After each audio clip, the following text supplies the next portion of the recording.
So critiquing something that's finished, completed, tied up nice in a bow is the easiest thing in the world to do, and sometimes kind of fun. But have you ever tried to come up with something original on your own? A story that hasn't been told 100 times before? Not as easy. Let's take a look at some popular movies of the past and answer the question, how do they come up with this stuff? Back in 1981, James Cameron became very ill while in Rome and he was stuck in bed running a high fever. While he was trying to recover, he had a terrifying nightmare about a metallic skeleton crawling out of a fire. It made such an impression on him that when he woke up, he sketched out the image on hotel stationery, and that single image stuck with him and eventually became The Terminator. At the time, Cameron was a struggling filmmaker, but he believed so strongly in his idea that he sold the script for just $1 to producer Gail Ann Hurd on the condition that he would be allowed to direct the film. That gamble paid off, and Hurd secured a distribution deal with Orion Pictures, and today,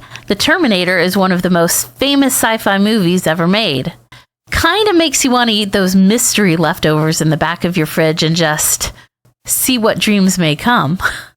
Bob Gale and Robert Zemeckis have collaborated on many movies together. Many decades ago, the two wanted to do a movie about time travel, but just weren't coming up with the right plot. The idea for Back to the Future was born when Bob Gale was visiting his parents and found his father's high school yearbook. And as he was flipping through it, he started wondering, would I have been friends with my dad if we had gone to school together? He imagined he could find out if he traveled back to a time when he and his father would have been the same age. That one thought turned into the entire premise of Back to the Future. Fun fact, an executive wanted to change the name of the movie from Back to the Future to Spaceman from Pluto, but fortunately, that suggestion was nixed.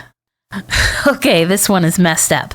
Wes Craven didn't just invent Freddy Krueger out of thin air. He was inspired by a real-life news story. A group of Cambodian refugees kept having these terrifying nightmares, and some of them actually died in their sleep with no clear medical explanation.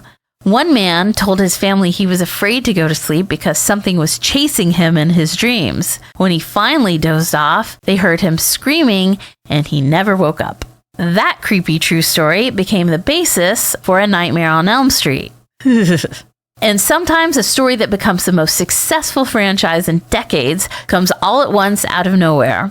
J.K. Rowling came up with the idea for Harry Potter in 1990 while she was on a delayed train from Manchester to London. She said the idea just fell into her head when suddenly she imagined a young boy who didn't know he was a wizard attending a magical school. Rowling struggled to get the first book published, with it being rejected by over a dozen publishers, and you have to wonder if somewhere out there's a support group for these professional decision makers. I mean, that's right up there with the guy who told the Beatles that guitar music was on its way out. Anyway, eventually Bloomsbury, a small British publisher, accepted the book after the chairman's 8-year-old daughter read the first chapter and demanded the rest of the book. The rest, of course, is history. Sometimes the idea for a movie comes all at once, and sometimes all it takes is one small seed of an idea for an entire plot to come into existence. The idea for A Quiet Place was inspired by a children's quiet games where you can't talk or make a sound lest a monster hear you. Toy Story was born out of the question, what if toys came to life when you weren't looking? Great stories often come from unexpected moments, dreams, childhood obsessions, or even just a random thought. Creativity isn't just waiting for the perfect idea, it's about recognizing inspiration when it appears. Thanks for watching.